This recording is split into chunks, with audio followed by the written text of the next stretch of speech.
చుట్టూ చీకటి, కీచురాల శబ్దాలు వినిపించనంతటి నది హోరు.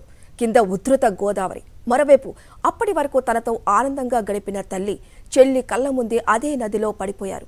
ఒళ్ళు గగుర్పాటుకు గురిచేసే ఈ భయానక స్థితిలో 13 ఏళ్ల బాలిక ఎంతో ధైర్యం చూపింది. అమ్మను నమ్మించిన వ్యక్తి అందరినీ నడి గోదావరిలోకి తోసేయగా ఆ చిన్నారి మాత్రం సమయస్ఫూర్తితో తనను తాను కాపాడుకొని ప్రాణాపాయం నుంచి బయటపడింది. పెద్దలే నిస్సహాయులయ్యే పరిస్థితిలో ఆ చిన్నారి ఎంతో చాకచక్యంగా వ్యవహరించడంపై పోలీసులు ఆశ్చర్యపోయారు. గుంటూరు జిల్లా తాడేపల్లికి చెందిన పుప్పాల సుహాసిని భర్తతో విభేదాల కారణంగా విడిపోయింది. కూలీ పని చేసుకుంటూ కుమార్తె కీర్తనతో కలిసి ఉంటుంది. ఈ క్రమంలో ఆమెకు 2 ఏళ్ల క్రితం ప్రకాశం జిల్లా దర్శికి చెందిన ఉలవ సురేష్తో పరిచయం ఏర్పడి సహజీవనం చేస్తోంది. వీరికి జెర్సీ జన్మించింది. ఇటీవల సురేష్, సుహాసిని మధ్య విభేదాలు తలెత్తాయి. ఆమెను, పిల్లలను ఎలాగైనా అడ్డు తొలగించుకోవాలని పథకం పన్నిన సురేష్ రావులపాలెంలోని గౌతమిపాత వంతెనకు వద్దకు తీసుకొచ్చాడు. అక్కడ సెల్ఫీ తీసుకుందామని చెప్పి పిల్లలతో సహా రైలింగ్ వద్ద పిట్టగోడపై నిలబెట్టి నదిలోకి తోసేసి కారు ఎక్కి పరారయ్యాడు సురేష్. సుహాసిని జెర్సీ నదిలో పడిపోగా కీర్తన వంతెన పక్కగా వేసిన కేబుల్ పైపు చేతికి అందటంతో దానిని గట్టిగా పట్టుకుంది. ఒక చేత్తో పైపును పట్టుకొని వేలాడుతూనే ఎవరైనా రక్షిస్తారేమో అని గట్టిగా కేకలు వేసింది.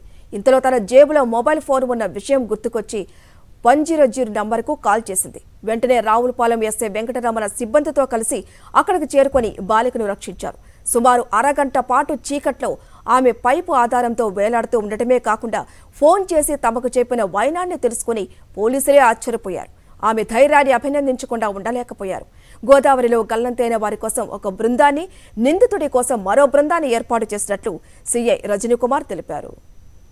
రావులపాలెం బ్రిడ్జి దగ్గర గల్లంతైన వారి కోసం గాలింపు జరుగుతుందని అంబేద్కర్ కోనసీమ జిల్లా ఎస్పీ శ్రీధర్ తెలిపారు. నిందితుడి సురేష్ కోసం కూడా ప్రత్యేక బృందాలతో గాలిస్తున్నామన్నారు ఎస్పీ. నిన్న తెల్లవారుజామున రావులపాలెం పోలీస్ వారికి డైల్ 100 నుంచి ఒక కాల్ రావడం జరిగింది. సుమారు తెల్లవారుజామున 3:50 ప్రాంతానికి ఒక అమ్మాయి నన్ను రక్షించండి అని అడుగుతూ డైల్ 100కి కాల్ చేసింది. ఇమ్మీడియట్గా రావులపాలెం పోలీస్ సిబ్బంది అంతా కూడాను టీమ్స్ కింద ఫామ్ అయ్యి ఆమెని ఐడెంటిఫై చేసుకోవడానికి ఒక రెస్క్యూ ఆపరేషన్. ఎందువల్లంటే చీకటి, ఏ పిల్లర్ దగ్గర ఆమె ఉందనేది ఆమె చెప్పలేకపోతుంది యాక్చువల్గా.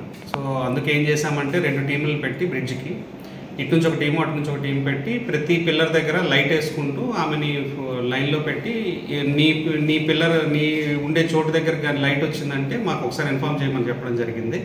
ఆ విధంగా చేసి ఇమీడియట్గా వితిన్ నో టైం కేవలం 10 నుంచి 15 నిమిషాల వ్యవధిలో అమ్మాయి తాలూకా ప్లేస్ని కనిపెట్టడం జరిగింది. ఎందుకంటే లొకేషన్ బేస్ తీసుకొని లొకేషన్ బేస్గాను ఆమెని ఇమీడియట్గా రెండింటినీ కూడాను, ఎందుకంటే మనకి డైల్ 100లో లొకేషన్ వస్తుంది, ఆ లొకేషన్ బేస్ ప్లస్ ఈమెయిల్తో కన్ఫర్మ్ చేసుకొని రెండింటిని లైట్ల ఆధారంగా చేసుకుని ఆమెను ప్లేస్ని ఐడెంటిఫై చేసి ఇమీడియట్గా అక్కడ ఉండేటటువంటి హైవే మొబైల్ సిబ్బంది, తర్వాత రావులపాలెం పోలీస్ సిబ్బంది మొత్తం అంతా కలిపి ఆమెని ఇమీడియట్గా రెస్క్యూ చేయడం జరిగింది. వీళ్ళంతా నేటివ్ ఆఫ్, ఇప్పుడు ఎవరైతే మనకి ఈ ముద్దాయి ఉన్నాడో ఈ ముద్దాయి నేటివ్ ఆఫ్ ప్రకాశం జిల్లా తాడేపల్లిలో సెటిల్ అయ్యాడు. అదేవిధంగా ఈ మనకి గల్లంతైనటువంటి మహిళ కూడా నేటివ్ ఆఫ్ గుడివాడ, ఆమె కూడా తాడేపల్లిలో సెటిల్ అయింది. ఈ పాప వీళ్ళంతా కూడా తాడేపల్లిలో ఉంటారు. వీళ్ళందరినీ రాజమండ్రి కారు కొని తర్వాత షాపింగ్ చేద్దాము, ఉదయం అక్కడి నుంచి అటు అన్నవరం వెళ్దాము అనే దీంతో నమ్మించి మని తీసుకుని వచ్చి తోసి పరారయ్యాడు.